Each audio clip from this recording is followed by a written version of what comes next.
அன்று மார்ச் 10, 2026 ஒரு சாதாரண நாள். ஆனால் ஒரு குடும்பத்துக்கு அது வாழ்க்கையை மாற்றி போட்ட நாள்.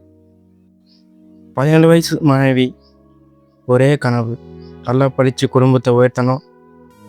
ஆனால் அன்னைக்கு மாலை 6 மணிக்கு வீட்டிலிருந்து வெளியே போன அந்த மாணவி அதுக்கப்புறம் திரும்பவே வரவே இல்லை.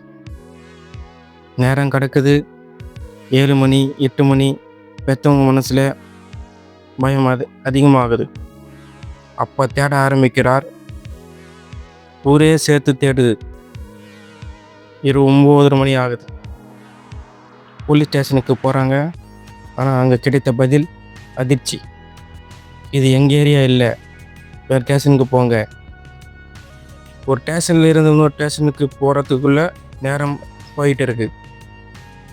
மொத்தம் 14 மணி நேரம். ஒரு கம்ப்ளைண்ட் கூட பதிவு செய்யலை.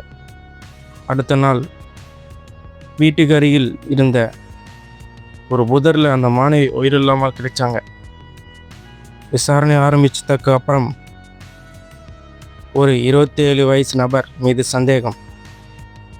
அவர் முன்பே அந்த மாணவியை கவனிச்சிருக்கான். முக்கிய ஆதாரம் என்ன தெரியுமா? அந்த மாணவியோடைய நகத்தில் கிடைத்த DNA. அவை தன்னை காப்பாற்றிக்க போராடும் போது குற்றவாளியோட தடயங்கள் அங்கே இருந்துச்சு. இங்கே ஒரு விஷயம், 0 FIR. எந்த போலீஸ் ஸ்டேஷனையும் உடனே கேஸ் பதிவு செய்யலை. ஆனால் இங்கே அந்த வாய்ப்பு பயன்படுத்தப்படலை. அந்த சில மணி நேரம் ஒரு உயிரை காப்பாற்றியிருக்கலாம்.